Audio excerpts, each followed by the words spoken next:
Welcome to Resilience Brilliance, where we speak about resilience journeys and share tips and tricks on how to build that resilience muscle, which is so important to navigate life's turbulence. I'm Jena Taylor, resilience strategist and founder of Resilience Brilliance podcast and programs.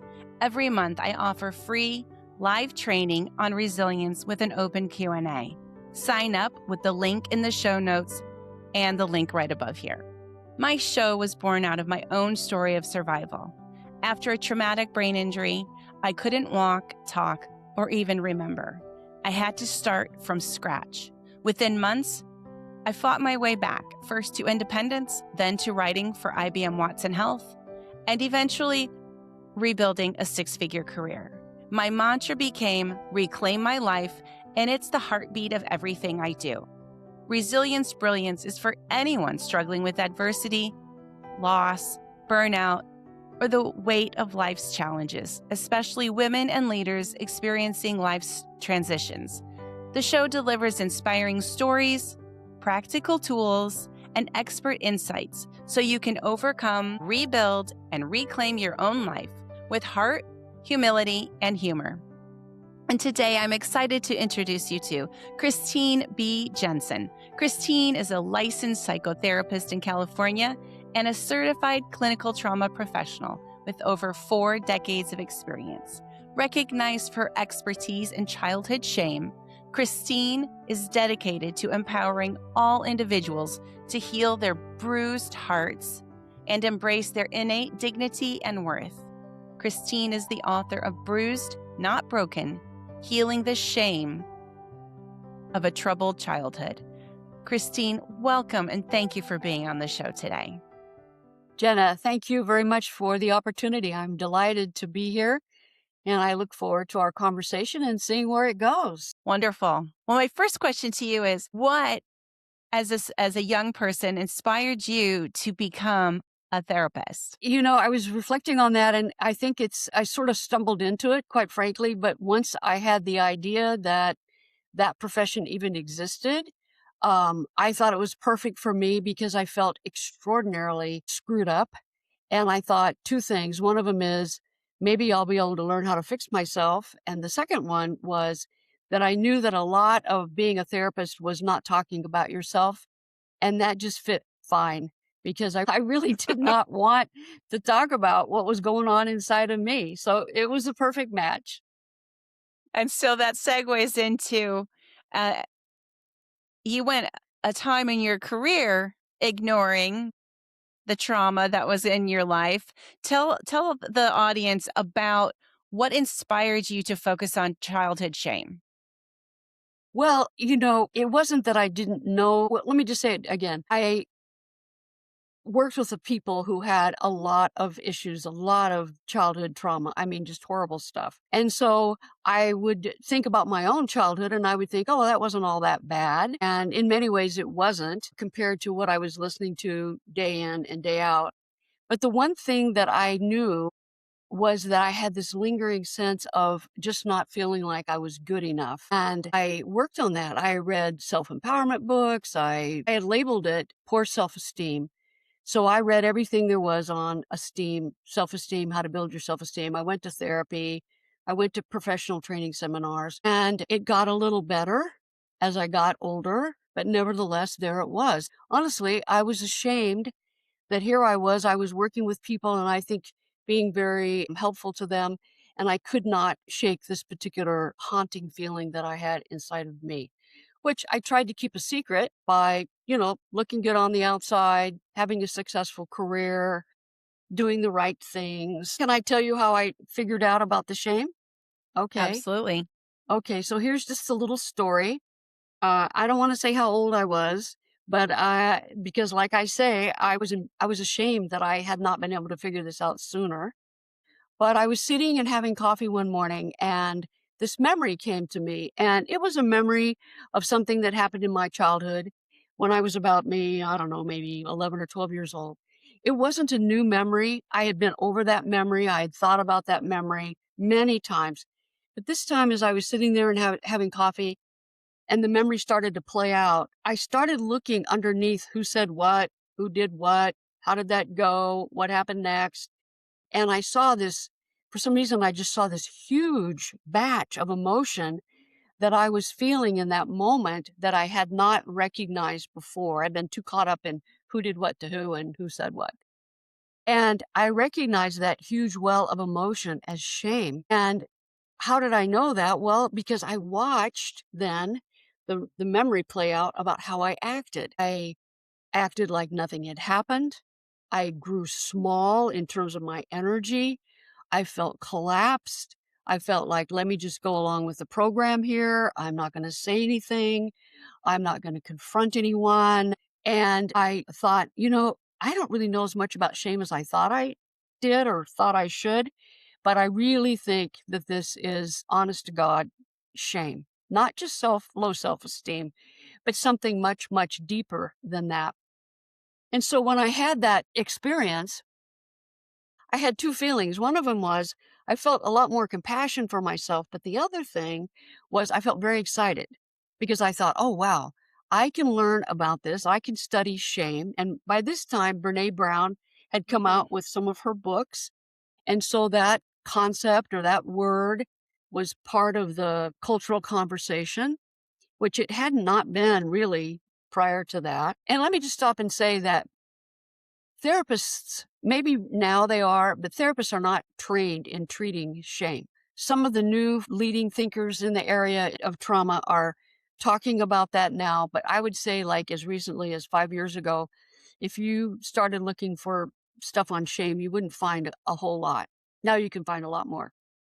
Anyway, so I started reading everything that I could, and because I feel like I could overcome my insecurities by being overprepared, I just read and read and read and read and read and as I was reading, I began to sort of put together in my mind, oh, this is what causes it. This is how you can see it. And what would I need to do in order to heal this? And I realized that I had been doing a lot of that with my clients along the way without putting the whole scheme together and schema, I should say, together. And so I started writing down what I was thinking about and honestly what I was doing for myself because I started putting myself then through this little, I called it my little therapy course, and I invited my little professional self to help my poor little personal self who was struggling along. And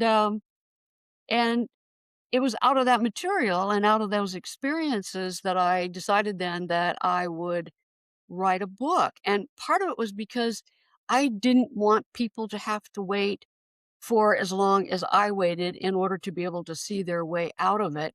And I also thought that I had some ideas about ways in which psychotherapy was helpful and ways in which I thought that there were some things that I did not know, whether it was being emphasized by other therapists or not, but I hadn't particularly been emphasizing it. So I figured, okay, I want to emphasize those things too, because I think they're really important in the process of healing.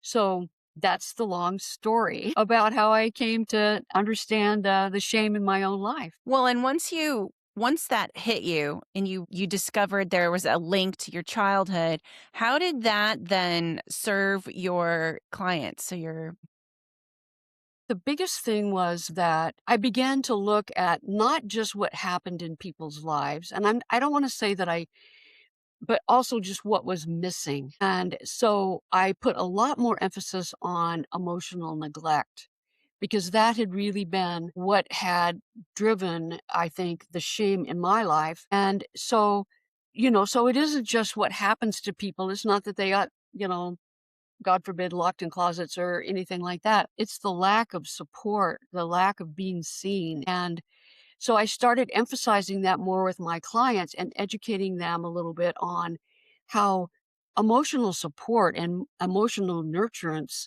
is just as important as, you know, food. And that if you don't have that, you cannot be you're not going to have great well-being. You're going to have a suffering. And the suffering oftentimes takes the form of shame. And so then I was able to dial it in a lot more strategically. That then helped the therapy move along more quickly. And that's, I think, how I was able to take what I had learned. And also, I had some strategies and some practices that I started encouraging people to do. That's how my own sort of review of my life and looking at what had happened could translate into helping my clients. Let's talk about the hidden cost of perfectionism. The most obvious one is that none of us are perfect. Okay. And perfectionism is driven, of course, by this feeling of that you have to earn your worth and that you have to earn acceptance and that you have to be perfect in order to be able to do that. And that, of course, is one woundings of shame, is that we figure we're young and we don't know that our parents perhaps are underprepared to deal with us as children. And so they tell us, if you would just be good, then I wouldn't feel badly, or I wouldn't be drinking, or I wouldn't be yelling at you, or whatever. And so we figure, okay, well, I'll be good. And then we're good, but then that doesn't really help anything. So then we have to get gooder. And that leads then to this striving of perfection. And so what is the cost of that? The cost of that is that we do not get to be compassionate towards our human beingness, towards the fact that we are not perfect, that we make mistakes. And generally speaking, we're not focused, if we're into perfection, we're not focused on learning some of the things that help us when we are not perfect. Instead, we're focused on learning how to be more perfect. And that robs us of the joy of life, the energy of life, the feeling that one can have of being acceptable with our imperfections, which is a wonderful feeling to have. Right. And it's a domino effect. It also has an adverse effect with our relationships with other people because Definitely. we expect them to be perfect and that's impossible. Well, that's true, Jenna. And the other thing too is we hide our imperfections. So when you talk about relationships with other people, it causes us to hide our vulnerabilities, even with people that we're close to. So, you talk about intimacy and being seen and being known. If you don't feel safe doing that, then you hide. Then we'll just take this one step further. Then you attract or become, you don't do this consciously, but you gravitate towards people who are too busy to really see you, because then you don't have to worry about, do they really see you and all your imperfections, or people who are too whatever, so that you're not forced to have to be in that vulnerable, intimate position, because you just don't trust that if they, well, it's not that you don't trust, you are sure that if they saw your imperfections, that would be the end of the relationship. They would walk away from you, or they would distance themselves, or whatever. So it has a lot of implications in relationships and who we choose to be in relationship with. Yeah, it's not just a superficial conversation. It's a very deep effect. Yes. Yeah. Yeah, it's very Yes. serious. It is. It is. Yes, it's not just, oh, they're a workaholic, they ought to like slow it down. It's much, much deeper than that. And that's because it is deeper than that. It also answers the question of, why is it that people who are highly successful still harbor this feeling underneath of not being quite good enough?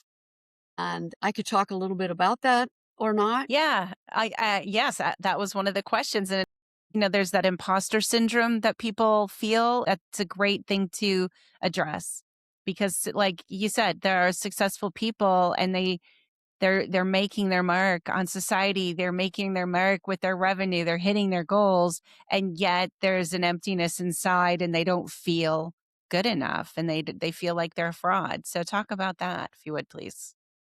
Well, yes, exactly true, because in their effort to be all of these amazing, successful, high performing people, and that doesn't mean they're making the headlines. Let's talk about that. You could be a very successful grocery clerk, or manage a Safeway, or you could have a nail business, or you could be a mom trying to do the best that you can do. And so it isn't just about these high flying folks. And so there's this haunting feeling of, geez, I'm just not as good as I project myself to be. And of course, the reason of that is because people who carry that feeling haven't shown in a safe way who they really are, nor have they shown themselves who they really are, so that they can develop some of the skills around being more self-accepting. I want to talk about that if we have time. I hope I get to talk about that. It's so important for people to be good in their own skin. And so let's address that. Okay. So I want to just drop back and say, well, so why would we have that voice inside of us that says, uh, Christine, you better not go on this podcast because I'm sorry, honey, but you're just going to screw it up and look like a fool. Or any other time when we're up to something. Why would we have that voice? And so that goes back to what I call shame speak, which is the voice that shame has in our minds. Some people would call it the inner critic, and that's an appropriate as well. And so why would we have that? Well, one of the theories, and this is one that I believe, is that when we are growing up, we learn that there are certain risks that we cannot take because we are going to upset our parents or a parent. And upsetting that parent is probably, or we fear anyway, is going to lead to a certain kind of love withdrawal. The love that we experience in our family is conditional. And so we learn to be extraordinarily cautious. And so the voice that warns us, oh, don't even try this because you're going to screw it up, begins as a voice that perhaps was adaptive. It perhaps said, you're not going to be able to get the kind of support that you need in order to be able to try this particular thing that you're interested in trying. And then your parents are going to see that you have embarrassed them or you've made a mistake or whatever. And they are going to be upset with you and you're going to experience some love withdrawal. And so the two things that parents do, unfortunately, that are actually not that uncommon is this thing that I'm calling love withdrawal, where they give their kid the silent treatment or they Mm, just act like, I am just so disgusted with you. I don't even want to look at your little face. And it can be a subtle version of that, or it can be a more extreme version of that. And then the other thing they do is they shame. I can't believe you did that. I was so ashamed of you. And it used to be, if you look back, I think that generation after generation after generation, we have believed as a culture that shaming is a way to correct behavior. So while I like to think, and I think there's some evidence to support the fact that there's not as much shaming going on in parenting as there has been in the past. Nevertheless, that is an extremely damaging emotion, accusation to put on your kid, and it does a whole lot of damage. So therefore, the kid is wanting to stay in the good graces of the parent, back to the imposter voice. And so the imposter voice shows up to try and caution us. Now, the thing about it is that once we are not in our parents' home anymore, once we are not needing or even benefiting from that voice, it still continues. And it is actually wired in to our neural pathways. And I think, Jenna, that you know a lot about that. I And do. you probably know more about it than I do, but I just know that if we keep repeating things and going down the same sort of thought systems, then it's very easy for us to revert to that.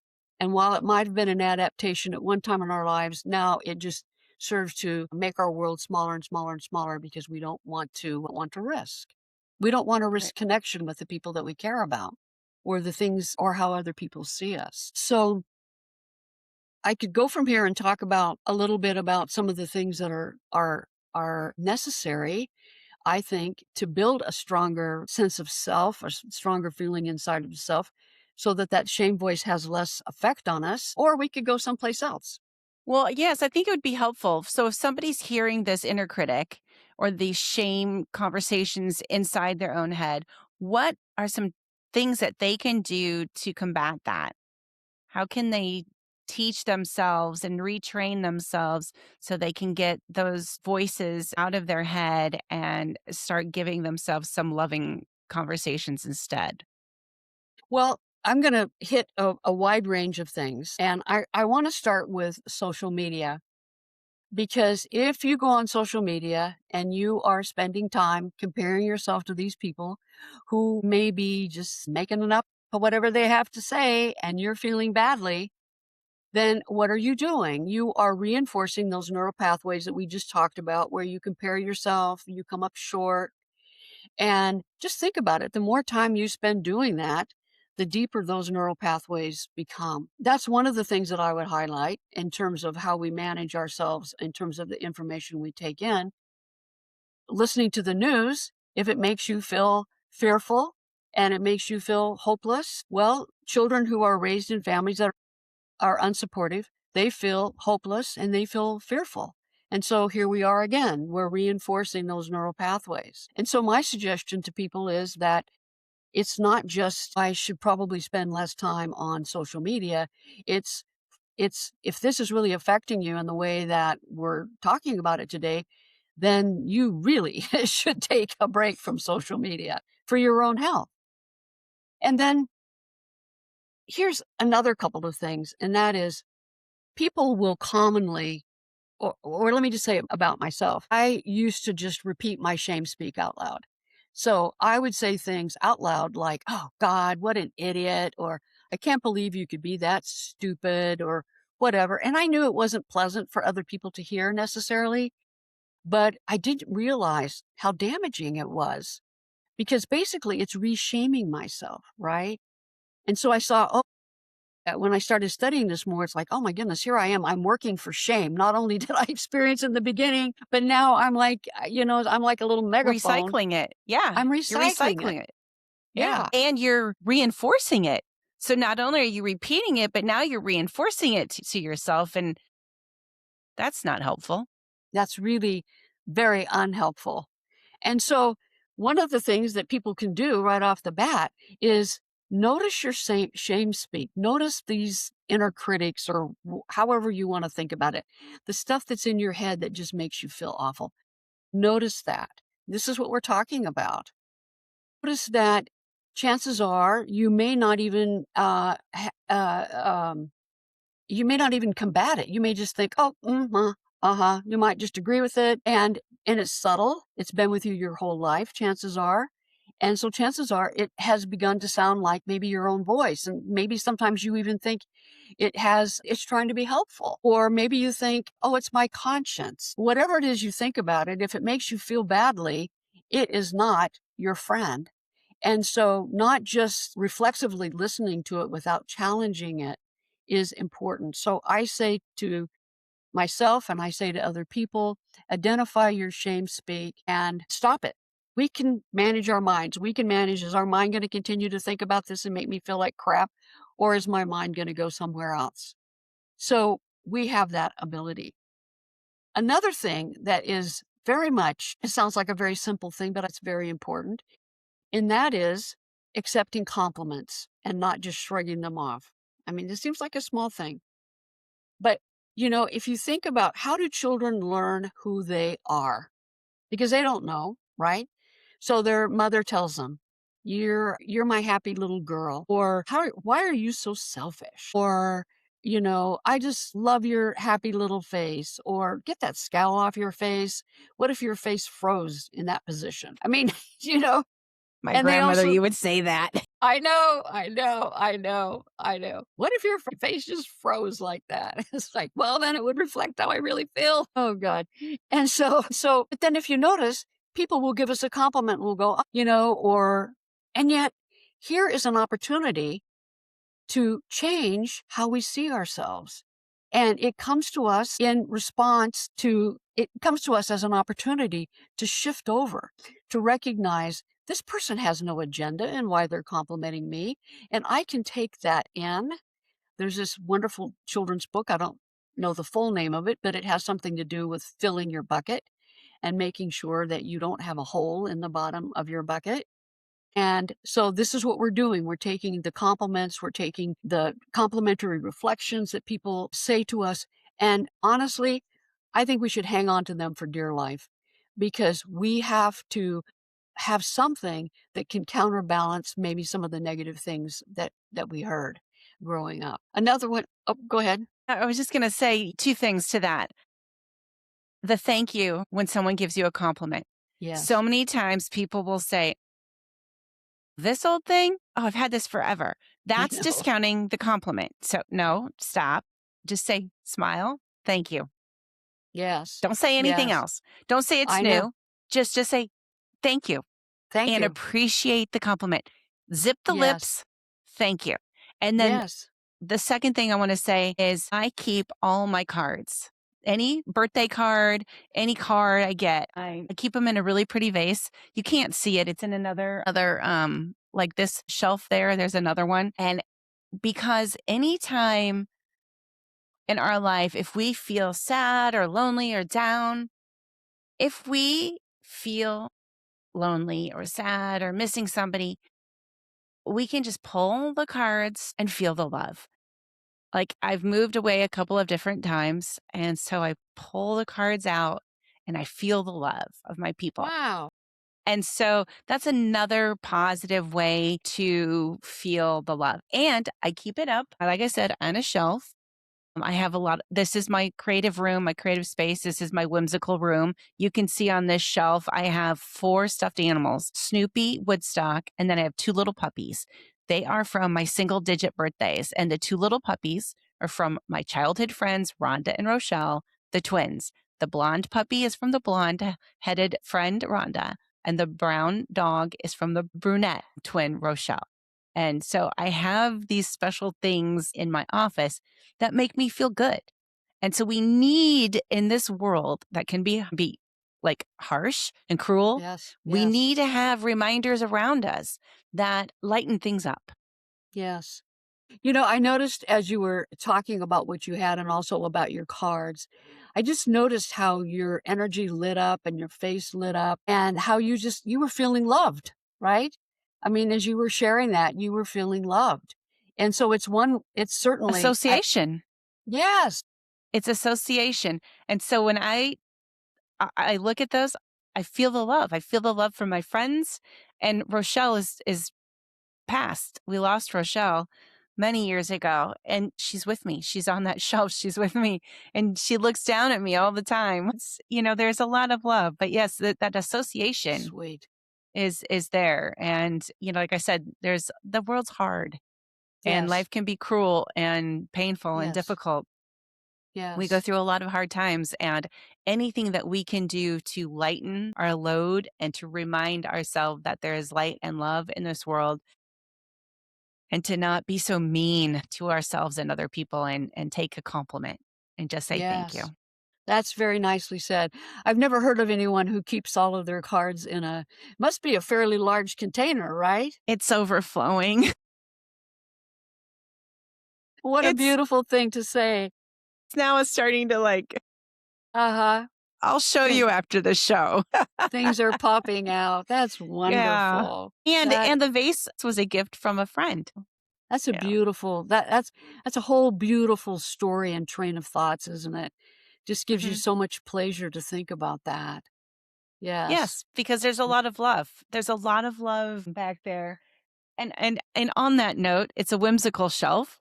Is like retro things, and there's a lunchbox, a metal lunchbox, and I'll just see if I can. I'm gonna see if I can spin it. There we go. Here we're going. Oh, Okay. and there's my hula hoop. Okay, so I don't know. Can you see the vase over there? It's green and has stuff sticking out. No. Okay, there's a plant Was it above up on the high shelf? Is it up on the up top on the high shelf? shelf, right there. Yep, in Right the corner. there. Yep, Yes. Okay. In the yep, corner. If you yep, scoot it over just a little bit more. Okay. Right there. Okay. I see yep. it. Uh-huh. It's that right there. So it's overflowing, but yes. That's lovely. That's lovely. Uh, We were talking about the compliments. the compliments, and this is a compliment. These are people telling you who you are to them. And obviously, you have absorbed that very deeply and you keep it around to remind you. And what a lovely feeling that is for you when you recount that or think about it or go take a Yeah. card out and read it. Mm. And now I've just shared this with all the watchers, Yes, you that have. I've just shared a bunch of love with a bunch of people. So, Yes, yes, yes. Well, and sometimes when we're feeling like we'd like more love, one of the things that I really deeply believe in is if you want more love, then go give more love because the body feels the same. Getting it, giving it, getting it, giving it, and so pet your dog, love your friends, read your birthday cards, look at the stuffed animals that you collected from when you were a single digit. Yeah. Well, that's so That's good. true. I want to tell one more quick little anecdote. Sure. When I was recovering in 2017 from my brain injury, I plateaued. And I knew that I had plateaued, and I knew that my vision was too myopic. I needed to take the focus off myself for a while. I hadn't volunteered for anything for a while, and I thought, well, given my limitations, what can I do?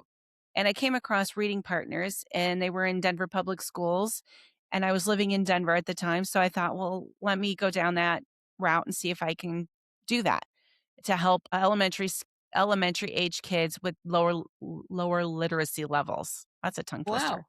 And Yeah. so I went through the background check, passed, and went through the training, did all that, and I started meeting with the students. And I had a student assigned to me. I did it for 2 years. Wow. After 2 months, all of a sudden, my healing journey catapulted.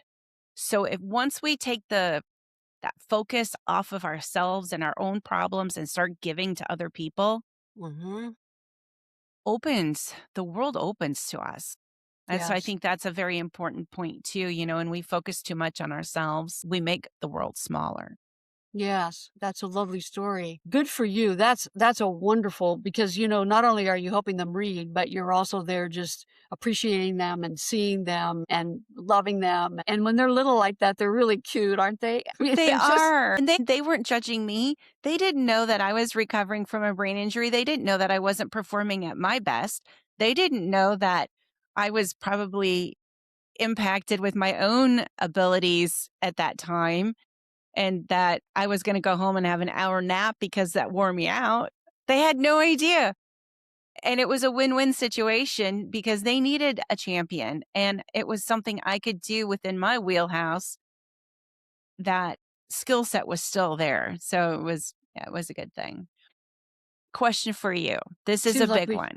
okay, lay Okay. it on me. How do people find healing without confrontation, forgiveness, or reconciliation? So Well, this seems like it's a one-sided healing process. It does not require two parties. no, it does not. It does not require two parties. And it's an inside job is basically what we're talking about here. And, I remember that back in I don't know when it was, maybe the 90s or 80s or something and I was working with a lot of women who were survivors of sexual abuse. And there was this thing about you go and you confront your offender and all this. And I think about that now and I just, it just wasn't helpful. I mean, we thought it was helpful, but it just wasn't helpful. More trauma. It's more trauma. It's more trauma. That's why I love your story about going and being a reading partner is because it takes you out of not only yourself, but it takes you out of your memories from the past. You're not going back over your memories from the past, which is where we rehearse what happened to us. And every time we rehearse it, our whole body goes through that experience. And so when you say, how do we do this without confrontation or the other two words you use, forgiveness, we do it by paying attention to our own little journey here and doing our own work. And that's where I want to put a plug in for practice. Before we got on the air, Jenna, you and I were talking about you had shared with me that you had gone and done some putting with some of your friends. And I was thinking about how important it is to practice putting because it's a very big part of the game. And yet a lot of people just don't bother to do it. And I was thinking about how important it is when we're learning about some of the things that we can do to help ourselves along the healing journey, how important it is to practice these things. Taking a compliment. I mean, that's easy. Identifying shame talk and refusing to listen to it and refusing to repeat it. Being careful about how we share our trauma stories. I mean, why are we sharing those trauma stories? Because every time we do, we keep them alive, we relive them in some way. And if there's a benefit for that, then that's fine. But if there's something else going on, like, revenge or feeling sorry for yourself or whatever, then it's time to just let that go. And so that's how you do it. You stay focused on your own lane. You do your own work and you do it very conscientiously and you do it with a lot of practicing. And I imagine there's compassion, self-compassion. Yeah, let's talk about that for a second, because that was the other thing that I learned when I was working with clients more than I am now. They'd come in and talk about some terrible thing that happened. And I would say to them, so what did you say to yourself looking for, how would they champion themselves or how would they help themselves get over it? And what I noticed was they didn't have that inner languaging. They did not have that self compassion or that self soothing.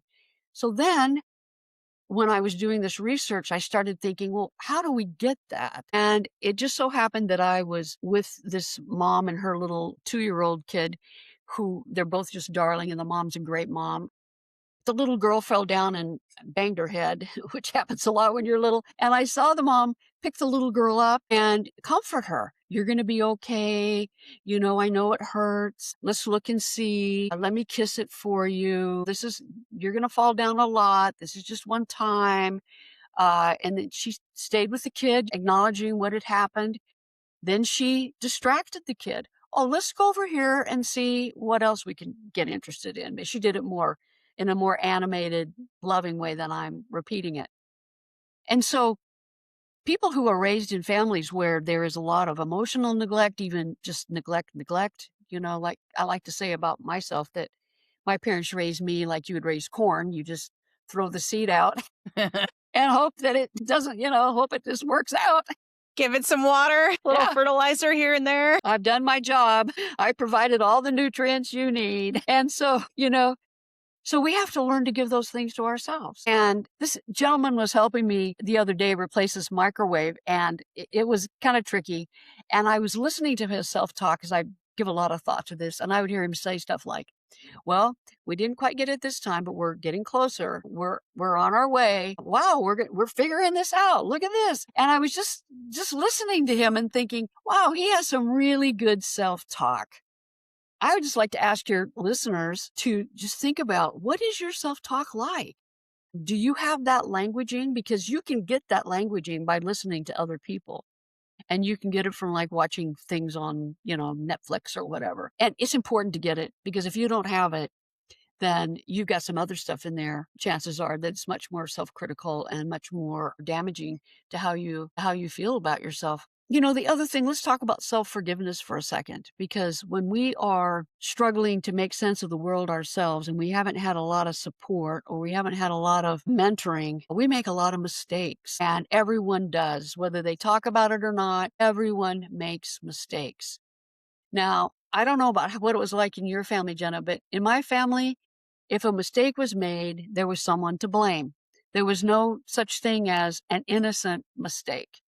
And so we try really hard not to make mistakes because we didn't want to get blamed. We didn't want to hear, you should have been better prepared. How could you be so dumb? I told you this. When are you ever going to learn? All these kinds of things. And so we have to learn how to forgive ourselves. We just have to say, well, I did the best I could, or maybe I could see that even then I could have done better, but I chose not to. That's part of being a human being. And we have to extend grace, if you want to say that, or just some sort of self-compassion. And we have to work at it, because it's not self-indulgence. It's not self-pity. It's just being a human being. We made a mistake. We learn from it. We apologize if necessary, and we move on. Yeah, our house was, you were not going to get in trouble unless you hid your mistake or lied about your mistake. So if you owned your mistake, and this was what was rooted in us, you come out fast. What? I did this. This is what I was doing. This is the lesson I learned. I won't do that again. And then it served me well, because I remember my first, one of my first early jobs in my career, I made a serious guffaw, and I went right to my manager and I'm like, I just did this. It was horrible. I need to make good on this. Can you help me? I am at a loss. Wow. And she says, wow, that was big of you. Yeah. I don't even know what to do. I'm a new manager. Let's go to the director. So we together went to the director, and the director was like, what? Wow. That's like incredible integrity. And so then I went to the offending person and I said, I'm Wow. really sorry. I got, I was in a moment of hothead. I sent an email I shouldn't have. I went straight to that person and I apologized. Water under the bridge. But it was, I got myself into trouble and I couldn't retract it because it was gone. Yeah. So that was how we were taught in my family was you own up to your mistake and then Well, you don't just hide behind, you don't just put your head in the right. sand. You own up to it. You admit what you did, but you also come up with solutions like, I'm going to fix this Yes. and apologize. Yes. And then you apply those things in the real world. That's beautiful. And I hate to get in trouble. And so I learn from my lessons like, okay, well, I'm not going to repeat Yeah. that. So I Yeah. seldom get in trouble, but when I do, it's kind of a big deal. That is such a blessing. The way you were raised and encouraged and taught, that's the difference between shame and guilt. Guilt is that you focus on the behavior. So, in the example that you gave about the mistake you made at work, it was all about your behavior. It never was about you. Shame is about, you. It's like, I won't even say it, but we know what that sounds like. It makes it about your worth as a human being. Guilt is, I made a mistake. I'm really sorry. How can I make it better? Who can I apologize to? Everybody comes out better. And we learn empathy. We learn how our behaviors affect another person. And so, interestingly enough, people who are very shame ridden, and this is true for me, it's embarrassing, but it's true for me, there's a certain lack of empathy. I mean, think about some people that we might think about who obviously have so little empathy, sometimes it just takes our breath away. Yes. Yes. And so, why do they lack empathy? Well, because, I don't know, but one of the reasons could be is because when they were in trouble, they needed to just focus on how am I going to get out of this? How am I going to hide this? How am I going to blame somebody else for it? And so they were not focused at all on how is this affecting the other person or what can I do to say and help the feelings of this other person. So I love your story. I love your story. You should write a big, huge thank you note to your parents for raising you like that, Jenna. That's wonderful. That did my heart Thanks. good. That really did my heart good. I love that. Thanks. What was the fun dysfunctional? We put the fun in dysfunctional family. Oh, wow. Look at Yeah. you. Boy, did Yes. that ever help you when you needed to have some resilience? Huh? Yes. Yeah. Yes. Yeah. Yes. Yes. Yes, for sure. Yes, I did learn though, as an adult, there's a psychotherapy term, overly responsible. It served me well as a child in my family of origin, did not serve me well as an adult. So Uh-huh. I've had to learn how to compensate. And now I have a lot more inner child frivolity, again, the whimsical Yes. side of me because I have a lot of play in my life. Wow. Good for Yes. you. That's a testimony to how, even though you're certainly not in single digits anymore, that you can bring play into your life, right? Yes. And I had this friend who used to say, you know what the new four-letter word is? And I'm like, no. And she says, it's fun, fun. I love it. And it's like, yeah, more of that, please. More of that. Right. The world needs more fun. People take their lives too seriously. Yeah. Yeah. Yeah. And I still work but I have a lot of fun and I balance my work. It's a very creative schedule that I have because I play golf, I play tennis, I putt, I play bingo, I record podcasts. I do a lot Uh-huh. of things. So Yes, you it's do. it's a well-rounded life I lead. That's wonderful.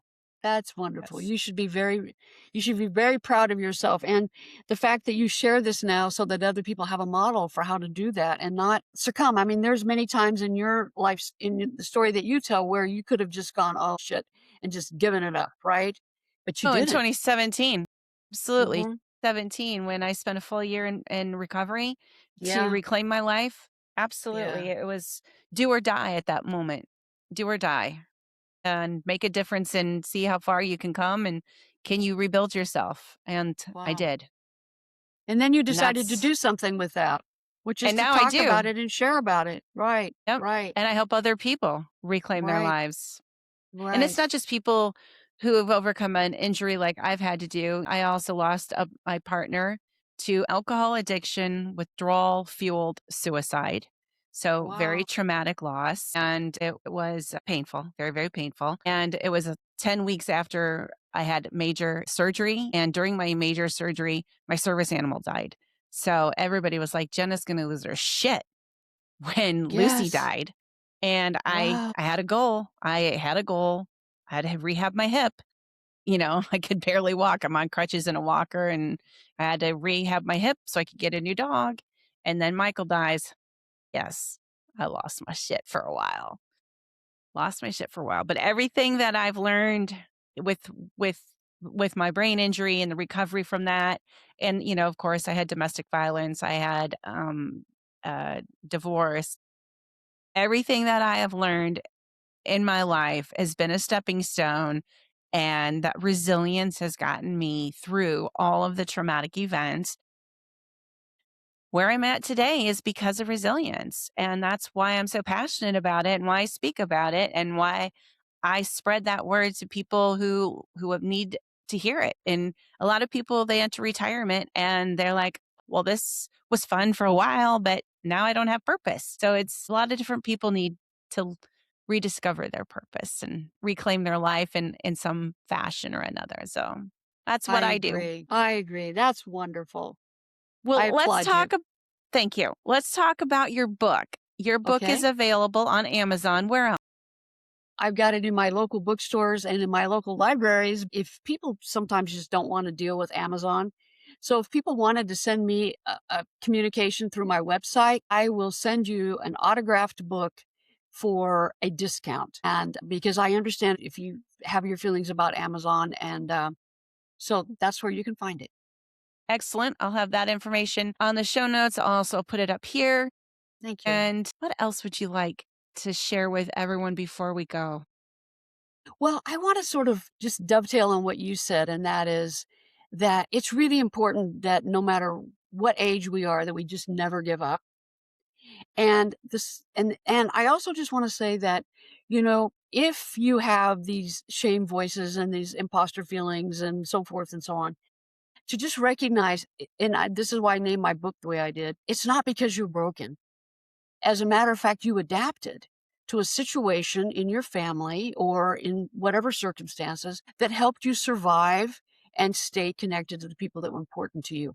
So if it was important for you to hide yourself and go small and put your needs aside and deal with not being seen, you did all that. You got to where you are now. You should feel really proud of yourself. So no matter what your age, there's always more sunshine, light, and love in your future. I Thank love you. that. That's so true. Well, I want to thank you so much, Christine, for being a guest on the show today and for Thank sharing you. your expertise and your grace and your love with the audience today. And for all of you in the audience, thank you Thank for you. participating. Thank you for joining and tuning in. Until next time, be real, be resilient, reclaim your life. Ciao. Ciao.